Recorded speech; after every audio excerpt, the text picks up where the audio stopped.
All right, let's jump right in. Today, we're going to talk about something that happens to so many couples, but is often kept behind closed doors: how intimacy changes and sometimes fades in long term relationships. But more importantly, we're going to look at a real blueprint for how to rebuild it. So let's start with this number because it really gets to the heart of the whole issue: 73%. So, what in the world is that number about? You got it. According to the incredible work of relationship expert John Gottman, that's how many of us are staying silent about what we actually want and need. That is a huge communication gap, and it quietly but powerfully shapes the entire landscape of a relationship. Okay, so why does intimacy fade? The very first thing you gotta know is that if you felt that drift, you're not alone. It's not some personal failure. Things like stress, packed schedules, even just natural biological changes, they affect almost every long-term couple. It's a super common dynamic. But that silence, it has a real cost. Studies in the Journal of Sex Research show it's tied to way lower satisfaction and, other challenges. And what's really fascinating here is the ripple effect. When you stop feeling safe talking about sex, it often makes you avoid talking about other emotionally intimate things too. So, what's really going on behind this silence? Well, there's this powerful and often totally invisible force at play called a sexual script. Sociologists came up with this idea back in 1973. And honestly, it's brilliant. Think of these scripts as the hidden operating system running in the background of your mind. It's programmed by our culture, our family, our past experiences, and it dictates the who, what, where, and why of our intimate lives, usually without us even realizing it. And these scripts, they basically come in two flavors. You've got the overt scripts. These are the obvious rules we're all taught. But then you have the covert ones. These are the subtle, personal beliefs that create all this hidden pressure and expectation. And it's these covert scripts, the ones we never even think to question, that can cause so much frustration when they clash with our partner's script. So if we want to rewrite those scripts, where do we start?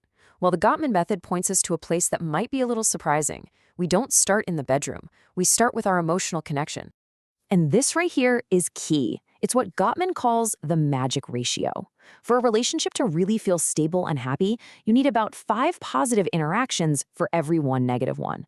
And we're not talking grand gestures. It could be a quick hug, sharing a laugh, a simple thank you. Think of it like making deposits into an emotional bank account that you can draw from later. And this isn't just some nice idea, right? The research from the Gottman Institute is crystal clear on this. Feeling emotionally close, feeling seen and heard and valued, that is the real foundation for physical passion. It's what gives desire the space it needs to actually grow. Gottman has this great model called the Sound Relationship House. And as you can see, the whole foundation is built on a few key things. Building love maps means really knowing your partner's inner world. Sharing fondness and admiration is about actively appreciating them. And turning towards, that's about showing up for them in all those small, everyday moments. Okay, so once you have that foundation of emotional safety, then you can start building the toolkit for what is, let's be honest, one of the hardest parts: actually talking about sex. Now, this is really, really interesting. Look at this data. The research shows that the quality of your communication, how safe you feel, how open you can be, is way more important than how often you talk about it. It's not about having more conversations. It's about having better ones. So in the moment, right, a lot of people prefer to use nonverbal cues, a touch, a sound, because words can feel like they break the mood. But this creates a huge problem that researchers call a negativity gap. It's pretty easy to signal that you like something, but it is incredibly hard to signal discomfort, pain, or stop without using your words. So what's the fix? Well, it's actually pretty simple, but it is a total game changer. The couples who report the highest satisfaction, they have those important verbal conversations at a neutral time, when they're relaxed, not in the heat of the moment. That's what builds the trust and the shared language you need for those nonverbal cues to actually work when you're together. All right, let's move into our final section and see how all of this comes together in a really practical way, a way to reconnect physically, but without all the pressure. This quote right here, it just hits the nail on the head. It's the whole idea behind a technique developed by Masters and Johnson called sensate focus.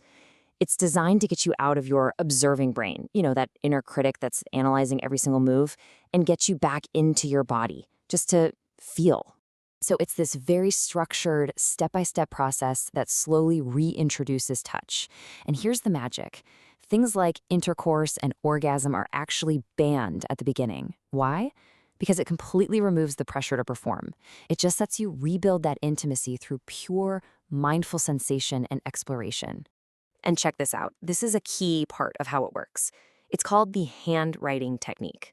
So the person being touched just gently places their hand over their partner's, and they guide it. They can show what feels good, maybe more pressure here, a little slower there. It turns the whole thing into this beautiful, silent, collaborative exploration. So I want to leave you with this question, because the big takeaway here is that great intimacy isn't just something that randomly happens to you. It is a skill. It's a connection that you can consciously choose to build. It's not about trying to get back to the way things were. It's about creating something even better together, starting right now.